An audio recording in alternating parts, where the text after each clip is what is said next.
On the 3rd of August, 1792, Richard Arkwright died in a bedroom overlooking his own mill. Outside his window, water wheels still turning, machinery still breathing. The most powerful factory on earth kept running without him. He had arrived in Cromford 21 years earlier with nothing but a patent, a borrowed idea, and a barber's hands that had never once touched a spinning machine. He left behind a fortune of £500,000, a village he had built from scratch, and a system of factory production that had already crossed the Atlantic. Mills modeled on his blueprints were spinning cotton in Pennsylvania, in Saxony, in the Scottish Highlands.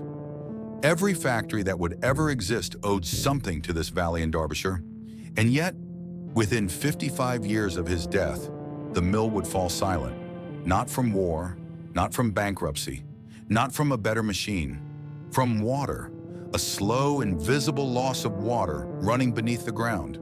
How does the world's first factory die, and what does it leave behind when it does? To understand what Cromford became, you first need to understand what it was. In the 1760s, this was not a place anyone would have chosen to change the world. Cromford was a small settlement in the Derwent Valley, hemmed in by limestone cliffs and winter fog.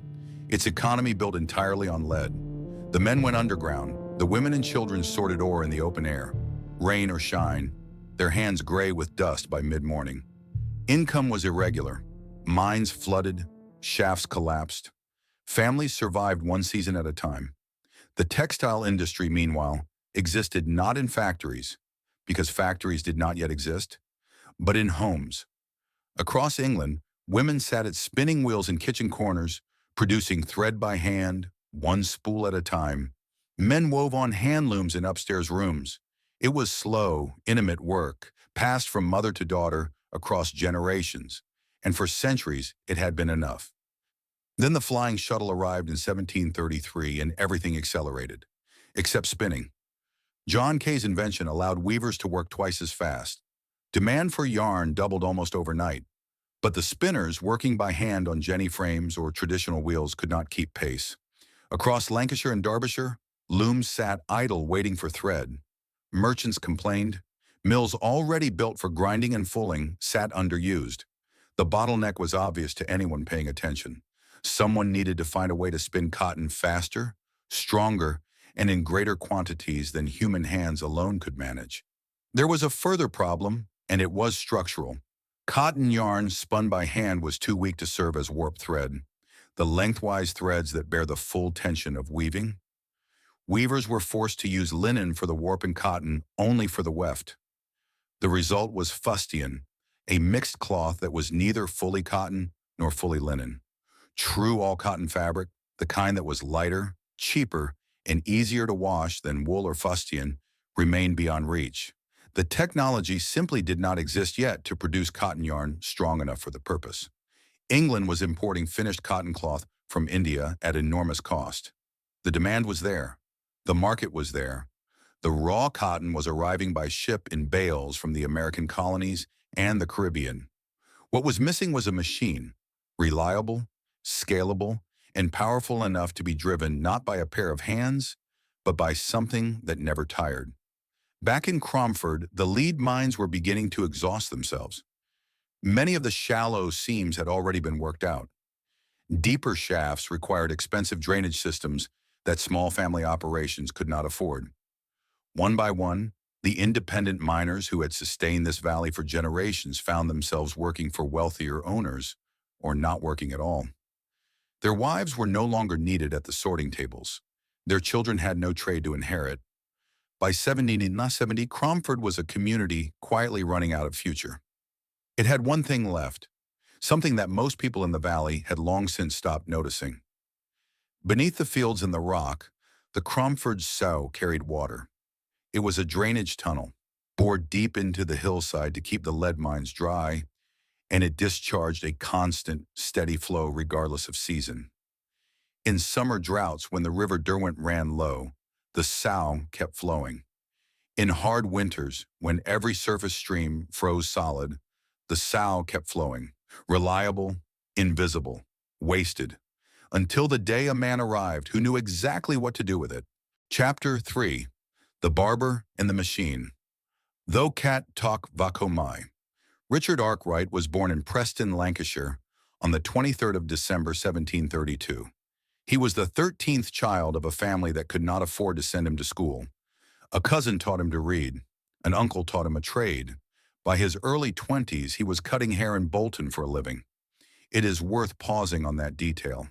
The man who would build the world's first factory, who would employ 1,000 workers, license his machinery across 3 continents, and die the wealthiest untitled person in England, began his working life with a razor and a comb in a provincial market town. He had no engineering training, no scientific education, no family connections in industry or commerce. What he had was an eye for problems that other people had stopped seeing, and a particular stubbornness about solving them. In Bolton, he developed a waterproof dye for wigs, a small innovation, but a profitable one. It gave him enough capital to do something more ambitious. In 1767, he began working with a clockmaker named John Kay, not the inventor of the flying shuttle, but a different man of the same name, based in Warrington. Together, they worked on the mechanical problem that had stalled the textile industry for decades: how to spin cotton yarn strong enough for warp thread, using rollers rather than fingers to draw out the fiber. The principle was not entirely new. Others had attempted roller spinning before, but Arkwright and Kay refined it, adjusted it, made it work at a scale and consistency that earlier attempts had failed to achieve. In 1769, Arkwright secured his first patent for the water frame, a spinning machine that used a series of paired rollers rotating at increasing speeds to draw cotton fiber into a tight, even, strong thread. The yarn it produced was not just faster than hand spinning, it was fundamentally different, firm enough to serve as warp, making pure cotton cloth possible for the first time in British textile history. He needed capital to build a working mill around it. He found 2 partners, Jedediah Strutt, a prosperous hosiery manufacturer from Derby, and Samuel Need, a merchant of similar standing. Together, they first set up a small horse-powered operation in Nottingham, testing the machinery, working out the problems. The horses were slow and expensive. The output was limited. Arkwright knew from the beginning that horses were never the answer. He needed water. Consistent, powerful, year-round water. He found it in Cromford, not in the River Derwent, the obvious choice and the one everyone else would have considered.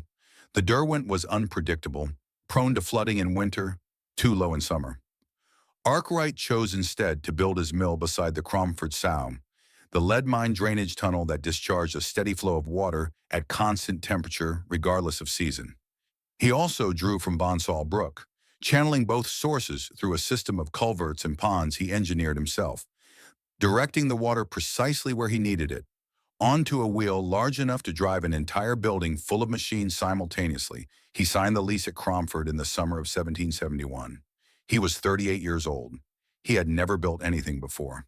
And in a valley that smelled of lead dust and damp limestone, in a community that was quietly disappearing, he began to construct something the world had never seen. The building that Richard Arkwright raised at Cromford in 1771 did not look like anything England had seen before. It was 5 stories tall, built from local gritstone, with rows of large rectangular windows running the full length of each floor. Those windows were not decorative. They were functional, designed to flood the interior with as much natural light as possible, because the machines inside would run from before dawn until after dusk, and the workers tending them needed to see what they were doing. Every detail of the structure had been calculated around the requirements of continuous production. This was not a building adapted for industry. It was a building conceived as industry from the ground up. And yet, in the early months, very little went according to plan. In March 1772, 7 months after the lease had been signed, Arkwright wrote to his partner, Jedediah Strutt, with an admission that revealed how far the reality had fallen behind his ambitions. The sash windows were still to be fitted. The latches and door fittings had not arrived. He had not yet managed to assemble a single working frame. Key staff were still being recruited, and not easily. The letter has a tone of forced optimism, poorly concealing genuine anxiety. The world's first factory was, at that point, an unfinished building with broken promises on every floor. But Arkwright was not a man who stayed anxious for long. He was a man who fixed things. By 1774, the mill was fully operational and profitable enough that Arkwright and his partners petitioned Parliament directly, arguing that a reduction in the duty on British printed cotton cloth, compared with imported cloth, would allow the industry to employ thousands and transform the national economy. Parliament listened. The duty was reduced. It was an early and telling sign of something that would define Arkwright's career. He did not merely build machines. He understood markets, legislation, and political leverage with the instinct of someone who had spent years watching wealthier men succeed through connections he did not have and had decided to find another route. In 1775, he secured a second patent, this time for a water-powered carding machine that mechanized the preparation of raw cotton before spinning. Output increased sharply.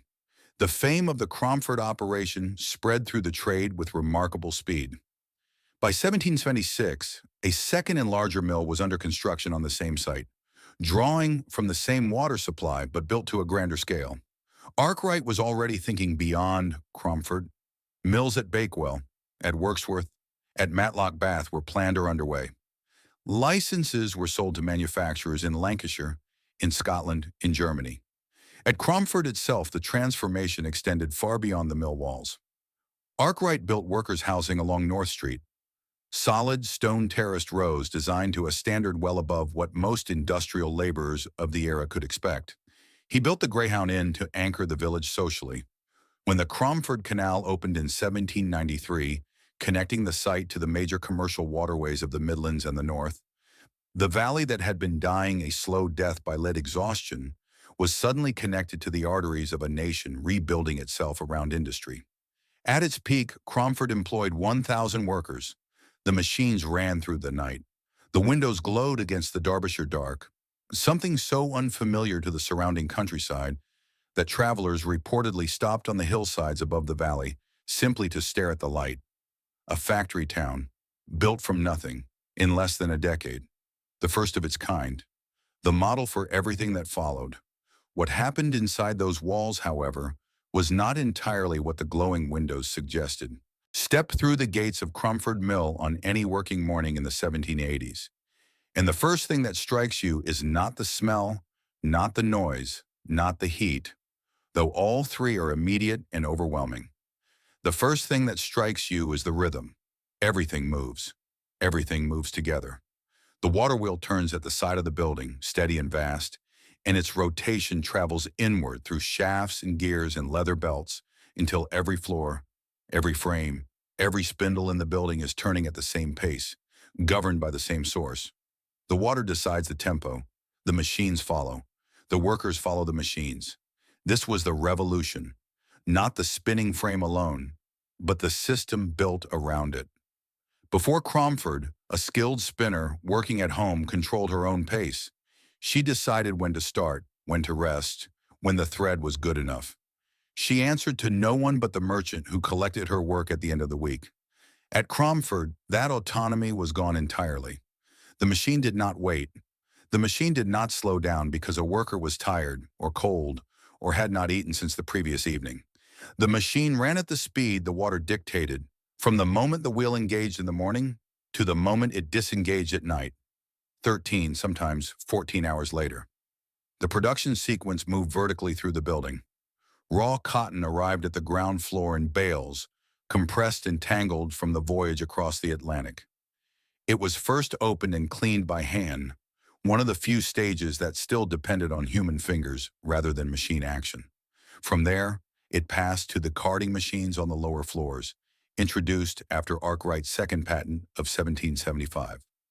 Carding combed the raw fibers into alignment, producing a soft, continuous ribbon called a roving. The roving passed upward through the building to the water frames on the upper floors, where the rollers drew it out and the spindles twisted it into yarn, firm even, strong enough for warp. The finished yarn was wound onto bobbins, counted, checked, and packed for dispatch. Every stage was timed. Every worker was assigned a fixed position within the sequence. Moving between stations without permission was a disciplinary offense. Arriving late was recorded. Damaging machinery was fined. The sounding of the mill bell at 5 o'clock in the morning was not an invitation. It was an instruction, and the entire village of Cromford understood it as such. Arkwright kept a ledger system that tracked the output and conduct of individual workers with a precision that would have been unimaginable in the cottage trade. He understood, perhaps better than anyone of his generation, that a factory was not simply a collection of machines. It was an organization, and organizations required discipline, hierarchy, and accountability if they were to function at the scale he intended. The results were extraordinary. A single water frame could produce yarn at a rate that would have required dozens of hand spinners working simultaneously to match. With multiple frames running across multiple floors, Cromford was generating yarn in volumes that the British textile industry had never previously encountered. Prices fell. Pure cotton cloth became affordable for the first time to people who had previously worn only wool or fustian. The market expanded as the price dropped, and the price dropped as the volume rose, a cycle that Arkwright had anticipated and was, by the mid-1780s, profiting from enormously. Beyond Cromford, the consequences were spreading faster than any legislation could track. Manufacturers across Lancashire, Yorkshire, and Scotland were building mills on the Arkwright model, some under license, many without it. In 1789, a young man named Samuel Slater, who had served his apprenticeship under Jedediah Strutt, Arkwright's original partner, boarded a ship at Bristol and sailed for America. He carried no drawings. Exporting textile machinery, or detailed knowledge of it, was illegal under British law. But Slater had memorized the specifications of the water frame with the precision of someone who intended to rebuild it. Within 2 years, he had done exactly that, at Pawtucket, Rhode Island, founding the American cotton industry on a design conceived beside a drainage ditch in Derbyshire. Cromford's influence was not spreading. It was already everywhere. And yet the men and women who made that possible, who stood at those frames for 13 hours a day, who breathed the cotton dust that hung in the air of every floor like a fine white fog, would leave almost no record of their own. Their names were in the ledgers, beside their output figures and their fines. Their lives were not. To understand what Cromford truly cost, you have to look past the machines. You have to look at the hands tending them. The first thing Richard Arkwright needed after the machines was workers. And the first problem he encountered was that Cromford had almost none. The lead miners who remained in the valley were independent men by nature and habit. They had spent their working lives underground, answerable to no one but the seam they were following and the weather above them. The idea of submitting to a factory bell, of arriving at a fixed hour and remaining at a fixed position for the duration of a fixed shift, was not simply unappealing to them. It was, in their understanding, a form of subjugation that no honest wage could justify. Arkwright tried to recruit them. They largely refused, so he looked elsewhere. And what he found when he looked was that Cromford had something the miners would not give him: their families. The wives of lead miners had lost their sorting work as the shallow mines exhausted themselves. Their children had no trade, no schooling, and no reliable income. They were, in the language of the time, available. Arkwright recruited them. Women and children formed the majority of his early workforce, not because they were the most capable workers for the task, but because they were the most willing, or rather, because they had the fewest alternatives. The children came youngest at around 7 years of age. Their role in the mill was specific and essential. They were called piecers. When a thread broke on a running frame, and threads broke constantly from tension, from impurities in the cotton, from the vibration of the machinery, a piecer had to reach into the mechanism while it was still moving, locate the broken ends and twist them back together with their fingertips in a single fluid motion, fast enough that the frame barely missed a revolution. It required small hands. It required speed. It required a tolerance for risk that adults who better understood the consequences of a mistake often found harder to maintain. A child who misjudged the reach lost a fingertip, sometimes more. The machines did not distinguish between cotton fiber and human flesh, and they did not stop. Beyond the physical danger, there was the duration. A working day at Cromford ran from 5 in the morning until 7 or 8 at night. For a child of 7 or 8 years old, that was not a working day. It was the entire day, minus the hours needed for sleep.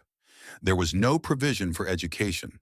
There was no concept in 1775 of a minimum working age in factory legislation, because factory legislation did not yet exist. The children who filed through the gates of Cromford Mill each morning did so because their families needed the income, and because there was, in practical terms, nothing else for them to do. For those brought in from further away, the situation was more acute still. Arkwright, like many mill owners of the period, drew on the parish apprentice system, an arrangement by which orphaned or destitute children from workhouses in distant towns were transferred to factories under indenture agreements, living in supervised accommodation on or near the mill site, and working in exchange for lodging, food, and the most elementary form of training. They could not leave. They had nowhere to go back to. Their labor was, for the duration of their indenture, effectively the property of the mill. The accommodation provided at Cromford was, by the standards of the time, not the worst. Arkwright invested in workers' housing along North Street with a degree of solidity unusual for the era. He was not, in the conventional sense, a cruel employer. He did not flog children or chain them to machines, as some later accounts of industrial England have depicted in their more lurid corners. But the system he built, the long hours, the physical demands, the inescapable discipline, the absence of any exit, was its own form of constraint, and it bore most heavily on those least equipped to resist it. What Arkwright understood, and what made him genuinely different from the merchants and clothiers who had preceded him, was that workers needed to be managed as a system, not merely hired as individuals. He fed his workers. He built them houses. He gave them a church, in an inn, in a market. He understood, with the cold clarity of a man who had grown up with nothing, that a hungry, homeless, discontented workforce was an unproductive one. His benevolence was real, and it was also strategic. The two were never entirely separable, but the ledger does not lie. On the upper floors of Cromford Mill, in the cotton dust and the noise, children spent their childhoods making thread. And when the thread was strong enough and the bobbins were full and the cloth was woven and the profits were counted, their names did not appear in the newspapers or the patents or the parliamentary petitions. They appeared only in the mill accounts. A column of names, a column of wages, a column of deductions for breakages and lateness and minor infractions of rules they had never been taught to read. In 1779, the tension that had been building across the textile districts of northern England finally broke. It had been coming for years. Across Lancashire and Derbyshire, handloom weavers and independent spinners had watched the new mills absorb the work that had once sustained their households and had seen their own wages fall in proportion to the machine's rising output. They had petitioned. They had protested. They had been ignored. In the autumn of 1779, they stopped petitioning. A large crowd assembled outside Arkwright's mill at Derbyshire, in Lancashire, one of the sites he had built under license, and destroyed it. The machinery was smashed. The building was set on fire. The destruction was systematic and deliberate, the act of people who understood exactly what they were attacking and why. Similar crowds moved against other mills in the region. The message was unambiguous. The machines were taking something that could not be replaced, and the people losing it had reached the limit of their patience. Arkwright's response was characteristic. He did not negotiate. He did not pause to consider whether the grievance had merit. He armed the workers at Cromford, organized them into a defensive corps, and made clear that any attempt to bring the same destruction to the Derwent Valley would be met with force. The Cromford Mill was never attacked. Whether this was because of the armed defense or because Arkwright had managed his local workforce with enough material care to retain their loyalty, or simply because the geography of the valley made a large approaching crowd impossible to conceal, is difficult to say with certainty. Probably all three. What is certain is that the violence of 1779 did not slow the expansion of the factory system. It did not save a single handloom weaver's wage. It was suppressed, absorbed, and forgotten by those with the power to record events, and the mills kept running. There were 3 lives unfolding inside Cromford during these years that the official record barely touches. The first was a girl named only as Mary in the mill accounts, 9 years old, a piecer on the 4th floor, whose weekly wage of 1 shilling and 4 pence was paid directly to her father, a former lead miner who had taken a position at the mill after his shaft flooded beyond recovery. She had worked at the frames for 2 years by 1779. She would work at them for 11 more until she married another mill worker and her daughter in time took her place at the same machines. The second was a man in his mid-30s, a former hand-loom weaver from Matlock, who had come to Cromford after his independent income collapsed. He hated the bell. He hated the fixed position and the fixed hours and the foreman who walked the floor with a notebook, recording the names of anyone who paused too long between tasks. He stayed because his children needed food, because the Derwent Valley in winter offered nothing to a man without a trade, and because leaving required somewhere else to go. He had nowhere else to go. The third was the foreman himself, a young man from outside the valley, educated enough to maintain the ledger, ambitious enough to see an Arkwright system not a prison but a ladder. He recorded the infractions and the output figures with equal care. He believed in the mill. He believed that what was being built at Cromford would make England the most powerful manufacturing nation on earth, which was correct, and that this outcome justified the means, which was a question he did not permit himself to examine too closely. All three of them were necessary. The system required all three of them, and the system was indifferent to all three of them in equal measure. By 1785, Richard Arkwright had been knighted, his second patent had been overturned in court, and the machinery he had invented was being replicated freely across the country. The monopoly was broken. The competition was everywhere. And Arkwright, Sir Richard now with a castle under construction on the hill above his mill, was richer than he had ever been. The question was no longer whether the factory system would survive. It already had. The question, one that nobody in Cromford in 1785 was yet thinking to ask, was what would happen when the water ran out. By the mid-1780s, Richard Arkwright had become something that England did not quite have a category for. He was not an aristocrat. He had been born in a two-room house in Preston and had never pretended otherwise. He was not a merchant in the traditional sense, moving goods between markets on inherited capital and generational connections. He was something newer and, to many of his contemporaries, more unsettling. A man who had manufactured his own fortune from nothing, using machines he had largely invented, in a system he had designed himself, at a scale that no individual had previously attempted. The old hierarchies of English commerce had no obvious place for him, so they gave him new ones.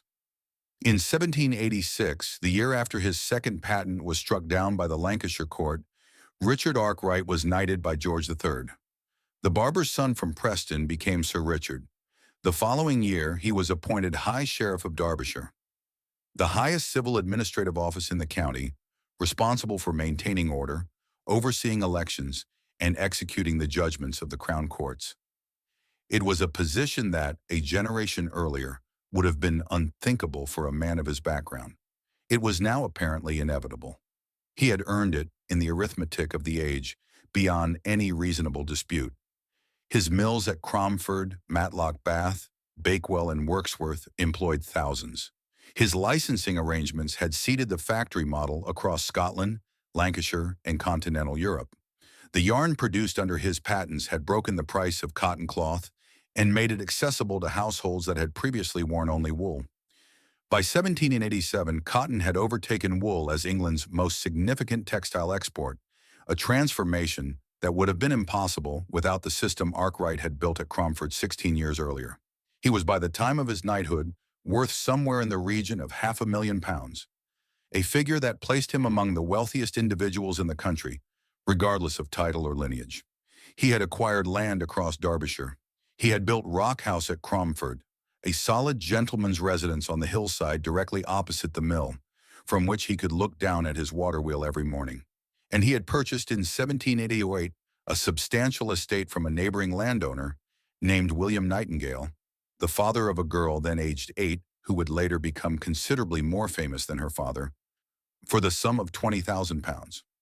On that estate, Arkwright began building Willersley Castle. It was not, in the strict architectural sense, a castle. It was a large neo-Gothic mansion designed to signal permanence and arrival. the home of a man who had decided that his wealth deserved a setting equal to any that old money could provide. The construction took years. Arkwright supervised it with the same obsessive attention to detail that he had brought to his mills, adjusting the plans, pressing the builders, refusing to accept that a thing could not be done simply because it had not been done before. In the summer of 1781, Willersley Castle was completed, and within weeks of its completion, it caught fire. The cause was never definitively established. The damage was severe. Entire floors gutted, the interior reduced to shell and ash. Reconstruction began almost immediately, but it was slow, and it was expensive, and it would not be finished for years. Richard Arkwright, who had spent 3 years building the home he had promised himself, moved back into Rock House and waited. He was still waiting on the 3rd of August, 1792, when he died. He was 59 years old. The death was attributed to a severe cold that he had failed to recover from, compounded, perhaps, by a constitution that decades of relentless work had quietly eroded. He died in the bedroom of Rock House, the window above his desk looking down across the mill yard to the water wheel that was still turning. The castle on the hill was not yet habitable. He had never spent a single night inside it. He was buried at St. Giles Church in Matlock. His estate passed to his son, Richard Arkwright, Jr., who inherited 3 mills at Cromford and Matlock, Bath, a fortune of £500,000, and a business empire that his father had spent a lifetime assembling. Jr. was a different kind of man. He was cautious where his father had been audacious, conservative where his father had been visionary. He sold off most of the mill interests outside Matlock, Bath, and Cromford, the Lancashire operations, the Scottish partnerships, the more distant licenses, retreating to the core of the estate his father had built, which he managed with reasonable competence and no particular ambition to expand. He completed Willersley Castle and moved his family into it. He became, in the manner of many sons of self-made men, a country gentleman who preferred stability to risk. It was an understandable choice, and it was, in retrospect, a fateful one, because the threat that would eventually bring Cromford to its knees was not arriving from the markets or from foreign competition or from a new technology making the water frame obsolete. It was arriving from directly below the ground, from the geology of the same valley that had made the mill possible in the first place. It had been building slowly and silently for years, in the form of a legal dispute over water rights that Richard Arkwright Sr. had noticed and fought and never quite resolved. His son would inherit that dispute along with everything else, and unlike the fortune, it would not hold its value. The water that built Cromford Mill came from underground.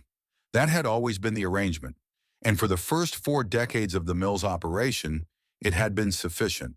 The Cromford Sow, the drainage tunnel bored through the limestone to keep the lead mines dry, discharged its flow into the mill system with a consistency that no surface river in Derbyshire could match.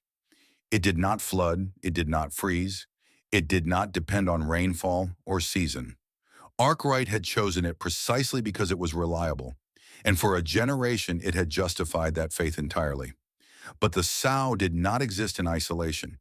It was part of a network of underground drainage systems that served the entire lead mining district, and that network was not static. As the mines deepened, as new shafts were sunk, and new drainage tunnels engineered, the hydrology of the valley shifted in ways that no surface observer could easily monitor or predict. Water underground follows pressure and gradient. When a new tunnel is cut deeper than an existing one, it does not ask permission before it begins drawing water away from its neighbors. In 1772, a new sow had been started nearby, the Muirbrook Sow, engineered to drain mines at a level approximately 30 meters below the Cromford Sow. At that depth, it sat beneath the entire drainage system that fed the mill. For decades, its effect was limited. The two systems coexisted, drawing from different levels of the same aquifer, and the Cromford Sow continued to flow with enough volume to drive the machinery without serious interruption. By 1813, that had changed. The Muirbrook Sow, now fully extended and operational across a wide area of the mining district, had begun to intercept the groundwater that previously fed the Cromford system. The flow into Arkwright's mill pond was measurably lower than it had been a decade earlier. The effect on output was not yet catastrophic. The machinery could still run, though with less consistency than before. but the direction of travel was unmistakable to anyone who chose to look at it clearly. Richard Arkwright Jr. looked at it clearly. He negotiated with the proprietors of the Meerbrook Sioux to install stop boards, physical barriers within the tunnel system designed to maintain the water level in the Cromford Sioux at a height sufficient to keep the mill operating. The proprietors agreed. A lease was drawn up. The stop boards were installed. For a period, the arrangement held. But stop boards in a drainage tunnel are not a permanent solution. They are a compromise, a physical intervention in a geological process that does not recognize compromise as a category. The boards required maintenance, the leases required renewal, and the mining interests that controlled the Meerbrook Sound had their own priorities, their own costs, and their own understanding of who bore responsibility for the consequences of drainage engineering that was, after all, entirely legal. By 1836, the leases had expired and the stop boards had decayed beyond usefulness. No renewal was negotiated in time. The Cromford Sioux dropped again, and this time it dropped further than it had in 1813. The machinery at the mill began to struggle. Production became intermittent. The floors that had once run 14 hours a day now sat idle on the days when the water pressure fell below the threshold needed to turn the main wheel at working speed. The Arkwright family took the matter to court. They argued that the Meerbrook proprietors had a legal obligation to maintain the water levels that the Cromford operation had historically depended upon. That diverting subterranean flow away from an established industrial use constituted a form of legal injury. It was a reasonable argument. It was also a losing one. The court found against them. The geology of underground water rights in English law was, in the 1840s, a territory that the courts had not yet mapped with any precision. And in the absence of clear precedent, the judges declined to impose obligations that the Meerbrook proprietors had not explicitly contracted to fulfill. The case was decided. The water kept falling. After 1847, the water wheels at Cromford Mill turned for the last time. There was no single final day recorded in the official accounts. No entry in a ledger marking the precise moment that 76 years of continuous production came to an end. The close of a mill, unlike its opening, generates no ceremony. There is no ribbon to cut, no speech to deliver, no crowd gathered in the yard to mark the occasion. There is only the slowing of a wheel, and then the stillness that follows it, and then the particular silence of a building that was designed to be full of noise and is now full of nothing. The workers who had spent their lives at those frames did not receive formal notice in any sense that modern employment would recognize. They understood what was happening the way that people who work with machinery always understand mechanical truth, through the sounds the equipment made or failed to make. The wheel turned slowly, then more slowly. Then it stopped.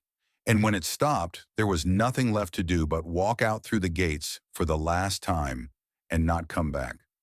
Cromford Village, built by Arkwright specifically to house his workforce, the houses along North Street constructed to a standard intended to attract and retain skilled workers, now contained hundreds of families whose income had vanished.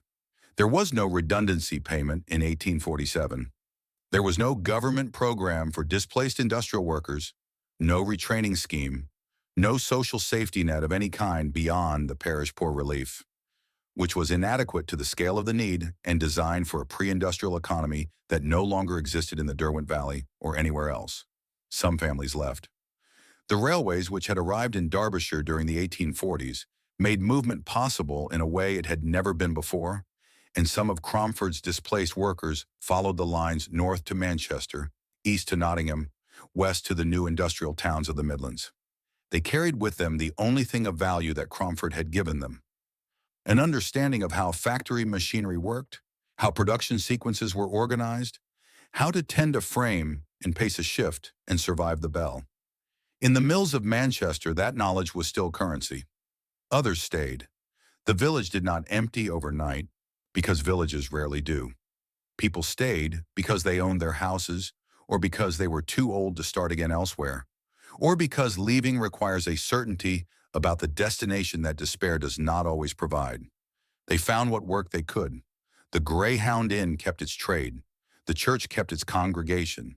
Life continued in the diminished way that life continues after the thing that sustained it has been removed. The mill buildings themselves passed through a succession of uses that reflected the uncertainty of a site no one quite knew what to do with. A brewery occupied part of the ground floor. A laundry took over sections of the upper levels, using the remaining water supply for steam rather than mechanical power. A cheese warehouse appeared in one of the outbuildings. None of these uses were dignified exactly.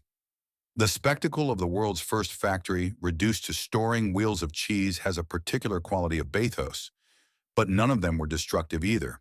And the buildings themselves, built to Arkwright's characteristically uncompromising standard, absorbed the neglect without collapsing. Then in 1922, a company manufacturing color pigments for paint and industrial dyes purchased the site and moved in with a thoroughness that the brewery and the laundry had never managed.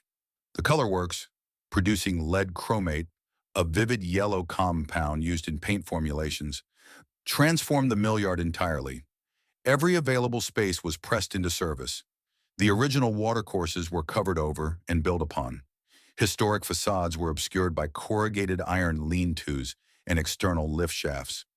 New openings were cut through 18th century walls with no regard for the structure they were breaching. And then in 1929, fire destroyed 2 full floors of the original 1771 mill building. In 1961, a second fire gutted the bow-fronted structure known as the barracks, which was subsequently demolished rather than repaired.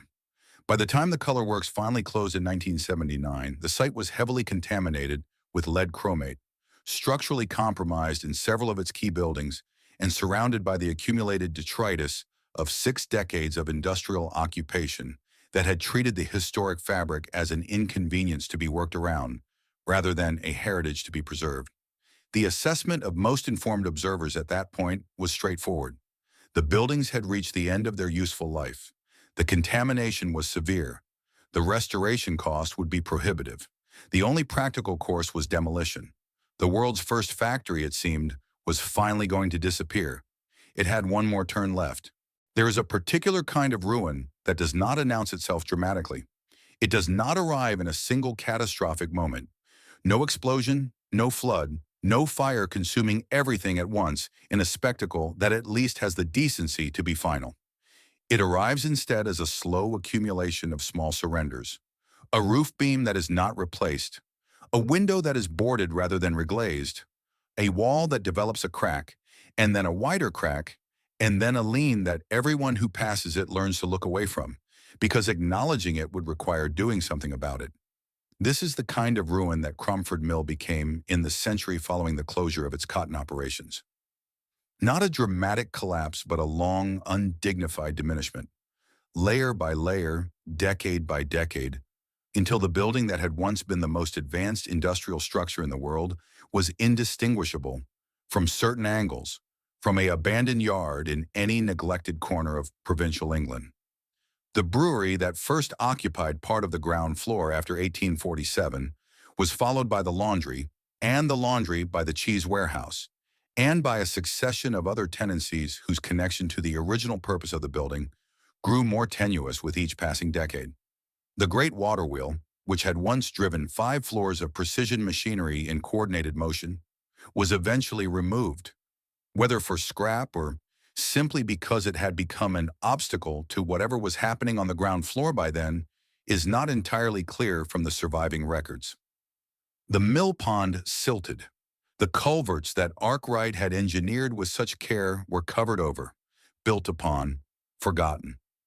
The workers who had remained in Cromford after the closure adapted in the way that communities always adapt, imperfectly, incrementally, and with a collective reluctance to acknowledge how much had been lost. The village did not become a ghost town. People continued to live in the North Street houses that Arkwright had built, and their children lived in them after them, and the buildings proved durable enough to outlast the industry that had created them, which is perhaps the most honest tribute to Arkwright's standards of construction that anyone could offer. But the life of the place had changed irrevocably. Cromford had been built around a purpose, the production of cotton yarn on a scale and at a pace that nothing else in the world could match. That purpose was gone, and no subsequent occupant of the mill buildings found a use that came close to replacing it. The village contracted. The canal that had been the artery connecting Cromford to the national economy fell into disuse as railway freight absorbed the traffic that had once moved by water. The Cromford Canal, completed in 1723 with such optimism and commercial ambition, was formally abandoned in the early 20th century. Its towpath grew over, its locks silted, its wharves crumbled. By the time the color works arrived in 1922, the site had already lost most of what had once made it significant. What the color works added was damage of a more permanent and toxic kind. Lead chromate, the compound manufactured at Cromford throughout the middle decades of the 20th century, is a vivid yellow pigment, stable, opaque, and resistant to weathering, which made it commercially valuable for paints and industrial coatings. It is also significantly toxic, a compound of two heavy metals whose cumulative effect on human health, when inhaled as dust or absorbed through prolonged skin contact, includes neurological damage, kidney disease, and carcinogenic risk. The workers at the Cromford Color Works in the 1920s, the 1930s, the 1940s knew very little of this. The occupational health standards of the era did not require them to know, and the company that employed them did not volunteer the information. The contamination of the site was not visible. It settled into the soil, into the fabric of the walls, into the dust that accumulated in every corner of every building across 6 decades of production. When the Color Works finally closed in 1979 and the site was inspected, the extent of the contamination was found to be far greater than anyone had anticipated. The ground was saturated with lead compounds to depths that would require extensive remediation before the site could be safely used for any purpose involving regular human occupancy. This was the condition of the world's first factory in 1979. Contaminated, structurally compromised by 2 fires and decades of modification, its watercourses buried, its machinery long since removed or destroyed, its original purpose extinct, and the recommendation of every practical assessment conducted at the time pointing toward a single economically rational conclusion: demolish it, clear the site, start again with something useful. 3 lives had passed through these buildings in the century since the mill closed, in the invisible way that lives pass through places that history has stopped paying attention to. The granddaughter of a piecer who had worked the 4th floor frames in the 1830s had, by the 1920s, found work at the Color Works. Standing at a different machine in the same building, producing a different product, breathing a different kind of dust. She did not know her grandmother had worked in the same rooms.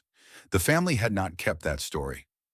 Families in Cromford did not, as a general rule, keep stories about mill work, because the mill had been a fact of life rather than a point of pride, and facts of life do not tend to generate the kind of narrative that passes deliberately from generation to generation. They simply disappear, along with the people who live them. A school teacher who had grown up in one of the North Street houses and left for Derby in the 1950s returned to Cromford in 1978 to find the mill yard barely recognizable from the place his father had described to him. The buildings were there, more or less, but they were buried under decades of accretion, the lean-tos and the lift shafts and the corrugated iron, and the general ungainliness of a site that had been used hard and maintained poorly for longer than anyone then living could remember. He walked around the perimeter of the yard for half an hour, trying to locate, in the degraded fabric in front of him, the outline of something that had once mattered enormously. He could just about find it if he looked carefully enough. That carefulness, it turned out, was not entirely his alone. In the same year that he made his visit, a small group of people who had been watching the condition of the Cromford site with increasing concern were arriving at a decision. They were local historians, civic society members, people whose connection to the place was not commercial but felt, an attachment to what it represented that they found difficult to explain to anyone who did not already share it. They had no significant funding. They had no government mandate. They had no architectural expertise beyond what individual members happened to bring. What they had was a conviction, not universally shared and not obviously well-founded, that the building standing contaminated and crumbling in front of them was too important to be allowed to disappear. They were right. Whether they could do anything about it was a different question entirely, and one that nobody in Cromford in 1979 could answer with any confidence. The Arkwright Society was not, by any conventional measure, the kind of organization that saves things. It had no government backing, no endowment, no professional restoration team standing by with equipment and expertise. It was a civic society, the sort of body that, in English provincial life, organizes local history talks and campaigns against unsuitable planning applications, and produces occasional newsletters that circulate among a few hundred people who already care about the things the newsletter discusses. It was founded in the 1970s, in the years following the bicentenary of Cromford Mill, by people who had looked at the condition of the site and decided, with a stubbornness that owed something, perhaps, to the spirit of the man whose name they had adopted, that the situation was unacceptable. In 1979, they purchased the mill complex. The price was low, necessarily so, given the contamination, the structural damage, and the general condition of a site that every commercial assessment had written off as a liability. But low is not free, and the society had very little money. What followed was not a restoration in the grand sense, not the kind of project that arrives with a launch event, in a ribbon cutting, and a completed building at the end of a defined timeline. It was something slower and more uncertain than that. It was a decision, renewed continuously over decades, to repair what could be repaired, stabilize what could not yet be repaired, and keep the gates open to visitors who came in gradually increasing numbers to see whatever could be shown to them, even if that was, for many years, not very much. The contaminated soil was excavated and treated. The corrugated iron lean-tos and external lift shafts were removed, revealing beneath the accumulated detritus of 60 years of industrial occupation, walls that were, in most cases, structurally sound. Arkwright had built to last. The gritstone he had used was hard. The mortar had held.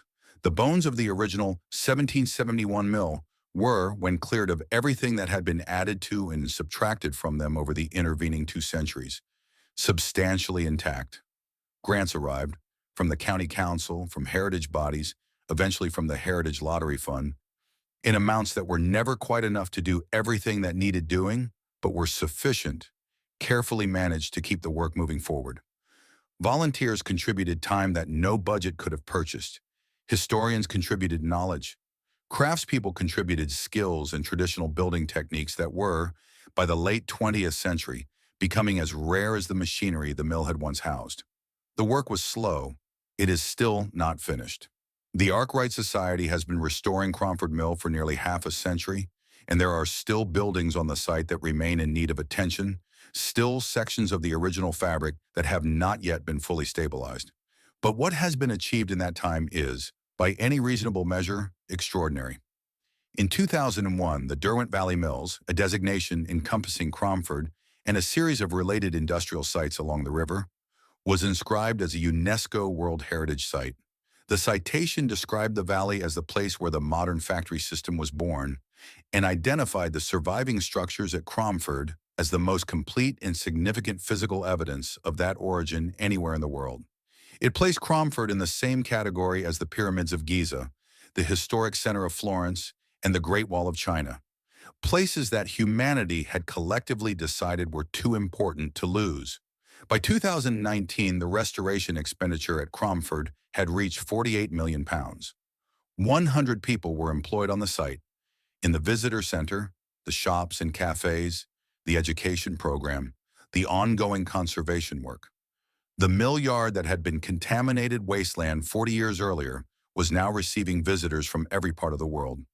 People who came to stand in the space where the factory system had begun and to feel, if they were susceptible to that kind of feeling, some connection to the moment when the world had changed direction. In April 2013, a replica water frame was installed in the original 1771 mill building, a working reconstruction of the machine that had started everything. The cotton roving needed to demonstrate it could not be sourced in Britain. There are no companies spinning cotton in the United Kingdom any longer. The roving was supplied eventually by a manufacturer in Switzerland who had some experimental stock that met the necessary specifications.